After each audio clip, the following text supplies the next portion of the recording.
નમસ્કાર વિદ્યાર્થી મિત્રો, આજે આપણે ધોરણ 10 પ્રકરણ નંબર 3 ધાતુ અને અધાતુ એનો લેક્ચર નંબર 5 ભણી રહ્યા છીએ. આજના લેક્ચરની અંદર આપણે એક્વાલિઝિયા અને સક્રિયતા શ્રેણી એ મુખ્ય ભણાવવાના છીએ. સક્રિયતા શ્રેણી એટલે શું અને એની અંદર ધાતુઓ કયા ક્રમે ગોઠવાયેલી છે. તો જો વિદ્યાર્થી મિત્રો તમે આપણા લેક્ચર જોતા હોય, ગમતા હોય તો લાઈક કરો, સબસ્ક્રાઇબ કરો અને બાજુમાં આપેલા બેલ આઇકનને પ્રેસ કરો. આગળનો આપણો પ્રશ્ન એવો છે કે એક્વારિઝિયા એટલે શું? આ એક્વારિઝિયા જે છે એનું નામ છે કે રોયલ પાણી પણ એને કહેવાય અને અમ્લરાજ કહેવાય. એટલે પ્રશ્ન છે કે એક્વારિઝિયા એટલે શું અથવા રોયલ પાણી એટલે શું અને અમ્લરાજ એટલે શું? તો કે સાંદ્ર HCl એટલે હાઇડ્રોક્લોરિક એસિડ, એટલે સાંદ્ર HCl અને સાંદ્ર નાઇટ્રિક એસિડ. હવે નાઇટ્રિક એસિડ એટલે HNO3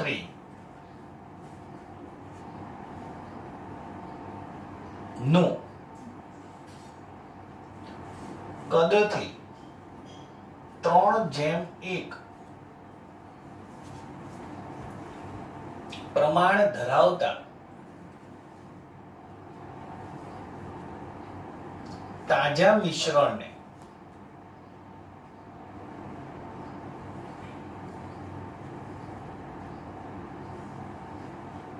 એક્વારિઝિયા કહે છે. બે એસિડ લેવાના, એક HCl લીધો અને એક HNO3 લીધો. 3:1 પ્રમાણ લેવાનું, 3:1 પ્રમાણ. હવે ઘણીવાર એવું છે કે આ બે એસિડ ઊંધા એટલે અલગથી પૂછે. પહેલા પૂછે HNO3 કે સાંદ્ર HNO3 અને સાંદ્ર HCl નું ખાલી જગ્યા પ્રમાણ લેવાથી એક્વારિઝિયા દ્રાવણ બને છે. તમે ગોખ્યું હોય કે ભાઈ 3:1 3:1, પણ એનો જવાબ શું આવે તો 1:3 થઈ જાય. એટલે HCl જો પહેલા આપ્યું હોય તો 3:1 લખવાનું, HCl પછી આપ્યું હોય તો 1:3 લખવાનું. હવે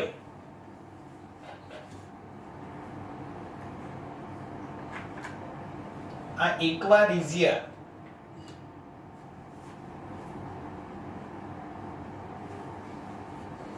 એ પ્રબળ, ક્ષારીય,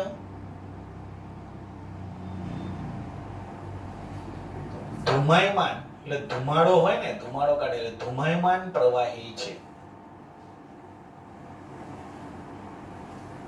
પછી ક્યાંનો ઉપયોગ ક્યાં થાય?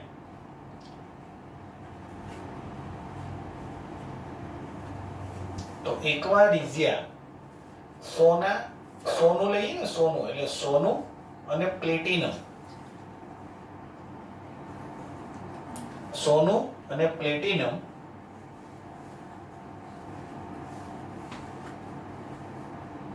જેવી ધાતુઓ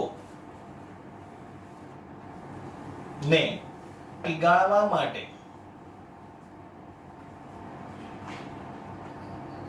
આનો ઉપયોગ થાય છે. સોનું અને પ્લેટિનમ જેવી ધાતુઓના પીગાળવા માટે અથવા તેના શુદ્ધિકરણ માટે આ એક્વારિઝિયા દ્રાવણનો ઉપયોગ થાય છે. એના પછીનો પ્રશ્ન કે સક્રિયતા શ્રેણી એટલે શું? બીજું નામ પ્રતિક્રિયાત્મક શ્રેણી એટલે શું? સક્રિયતા શ્રેણી એટલે શું? તો જુદી જુદી ધાતુઓને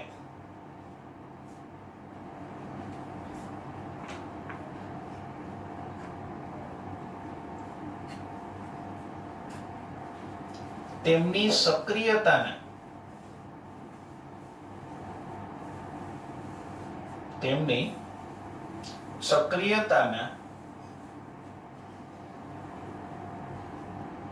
ઉતરતા ક્રમમાં ગોઠવતા બનતી શ્રેણીને સક્રિયતા શ્રેણી કહેવાય. આ ઉત્તરતા ક્રમમાં છે એની જગ્યાએ ચડતા ક્રમમાં લખો તો પણ ચાલે, પણ આપણે ઉત્તરતા ક્રમમાં રાખો કે જુદી જુદી ધાતુઓને તેની સક્રિયતાના ઉત્તરતા ક્રમમાં ગોઠવતા, સક્રિયતાને આધારે ગોઠવવામાં આવે. ઉત્તરતો ક્રમ એટલે ખબર પડે સૌથી વધુ સક્રિય હશે ઉપર હોય, પછી ઓછી ઓછી ઓછી એમ થતી જાય એટલે છેલ્લે સાવ ઓછી સક્રિય હોય એવી ધાતુ. તો આ નામ યાદ રાખવા માટે શું કરાય, તો આપણે એક સૂત્ર બનાવેલું છે, અહીંયા ધ્યાન રાખે. આપણે એક સૂત્ર બનાવ્યું છે, અહીંયા ધ્યાન રાખે કે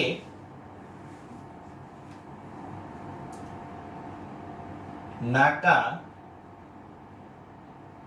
માં મળી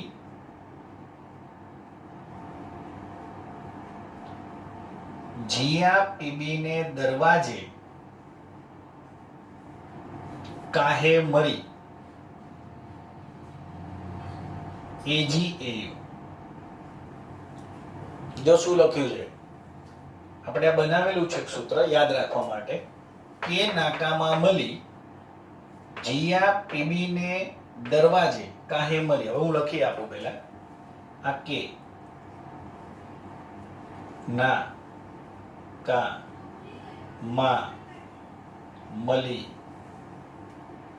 જીયા પીબી ને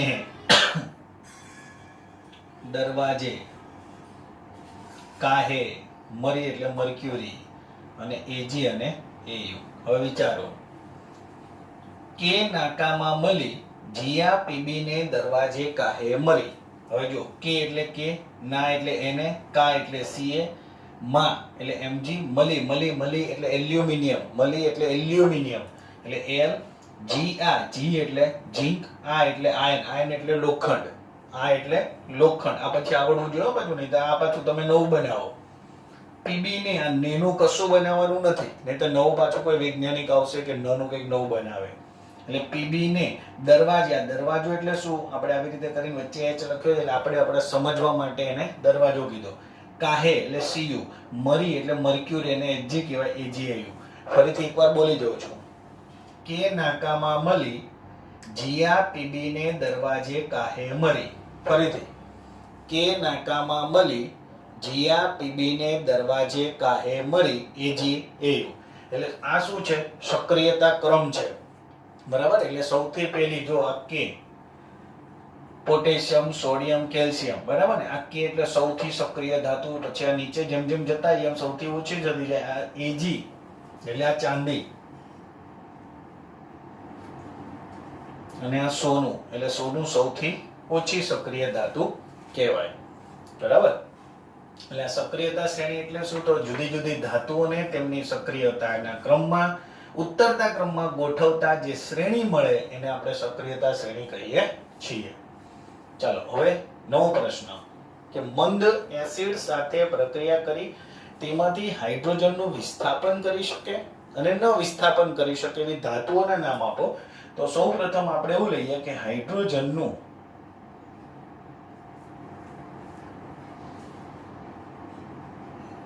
વિસ્થાપન કરી શકે તેવી ધાતુ. તો ઝેડેન, ઝીંક અને એલ્યુમિનિયમ. હાઇડ્રોજનનું વિસ્થાપન કરી શકે તેવી ધાતુ છે. બીજું, મંદ એસિડ સાથે પ્રક્રિયા કરી હાઇડ્રોજનનું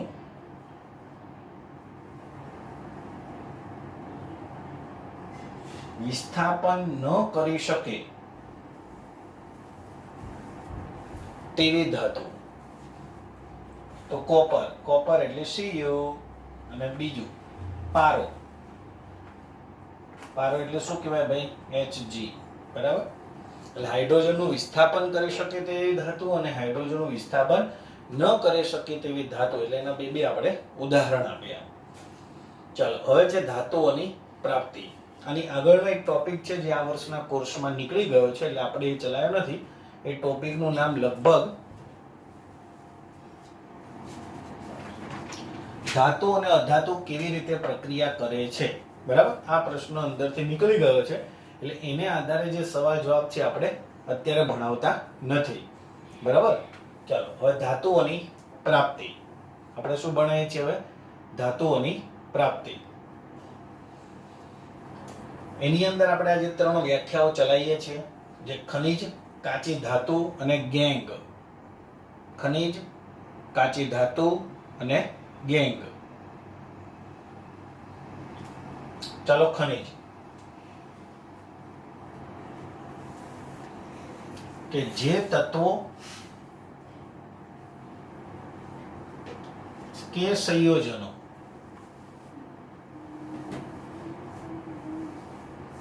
પૃથ્વીના પોપડામાંથી, જે તત્વો કે સંયોજનો પૃથ્વીના પોપડામાંથી કુદરતી રીતે મળે છે તેને ખનિજ કહે છે.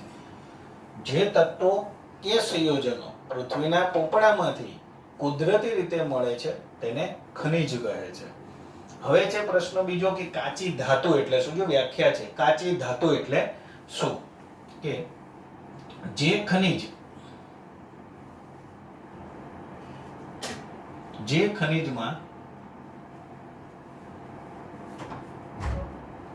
સારા પ્રમાણમાં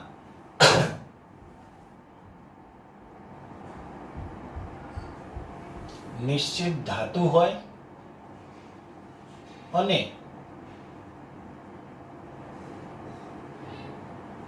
તે ધાતુનું સરળતાથી નિષ્કર્ષણ થઈ શકતું હોય,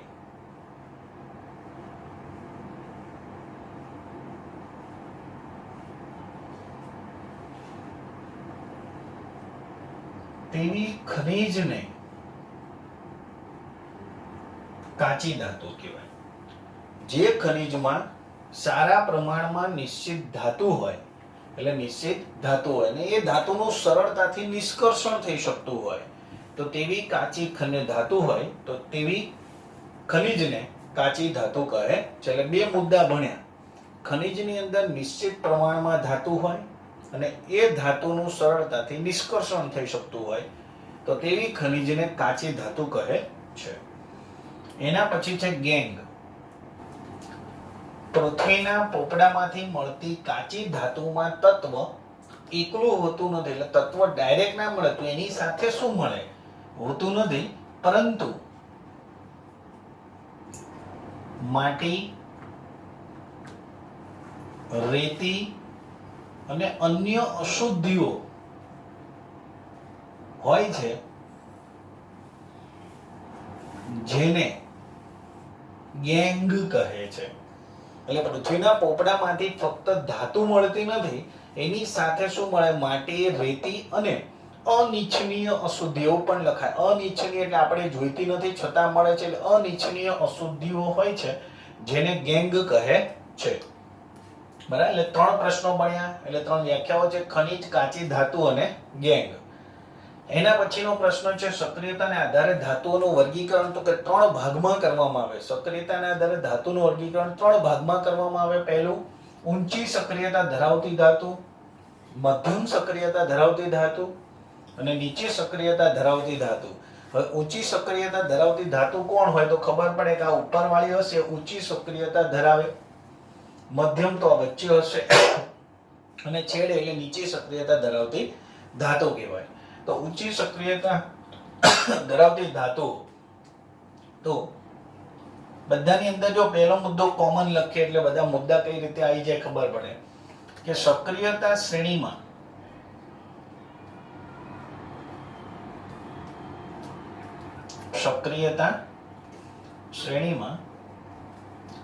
ટોચ પર રહેલી ધાતુ નો સમાવેશ એ ઊંચી સક્રિયતા ધરાવતી ધાતુમાં થાય છે. એટલે સક્રિયતા શ્રેણીમાં જે ટોચ ઉપર રહેલી ધાતુઓ છે એનો સમાવેશ ઊંચી સક્રિયતા ધરાવતી ધાતુમાં થાય. ક્યાંથી ક્યાં સુધી? તો અહીંયાથી અહીંયા સુધી. એટલે આપણે દાખલા તરીકે લખી નાખો કે નાકામાં મલી ફરીથી કે નાકામાં મળી, જીયા પીબી ને દરવાજે કાહે મળી, એજી એયુ. ચલો એવું ને એવું બાજુમાં લખીએ કે મધ્યમાં રહેલી ધાતુઓને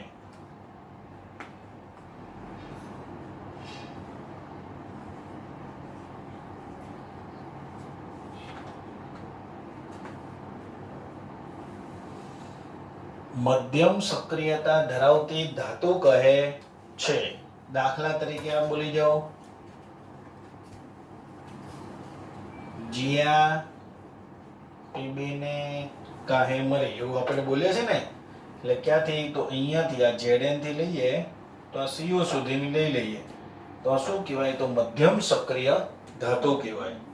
કોઈને એવું થાય છે ભાઈ H ની બાજુમાં બે કેમ કરીને આપ્યા છે? તો કે સક્રિયતા એના આધારે ગણેલી છે, હાઇડ્રોજનની આધારે ગણી કે હાઇડ્રોજન ઉપર છે વધુ સક્રિય છે, એના કરતા નીચે છે એના કરતા ઓછી સક્રિય છે. એના પછી કે સક્રિયતા શ્રેણીમાં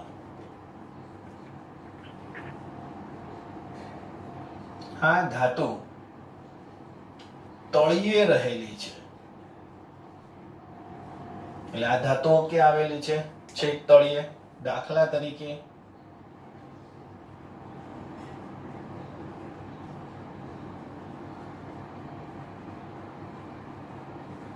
સોનું અને ચાંદી. બરાબર. આ બધાની અંદર બે બે મુદ્દા થઈ ગયા. ત્રીજો એક એક મુદ્દો લખી નાખીએ કે આ ધાતુ ખૂબ જ સક્રિય છે.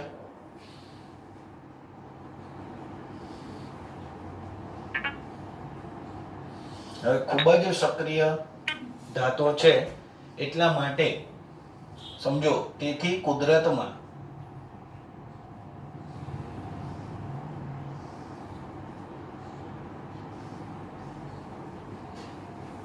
મુક્ત સ્વરૂપે મળતી નથી.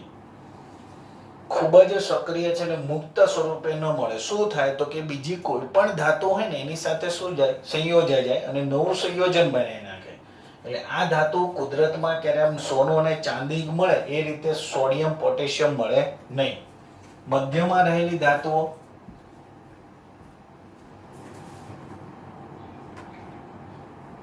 આ ધાતુઓ ઓક્સાઇડ, સલ્ફાઇડ કે કાર્બોનેટ સ્વરૂપે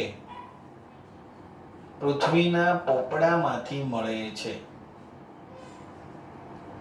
ચાલો કઈ કઈ લખી? ઓક્સાઇડ, સલ્ફાઇડ અને કાર્બોનેટ સ્વરૂપે પૃથ્વીના પોપડામાંથી મળે છે. એના પછી કે તે ધાતુઓ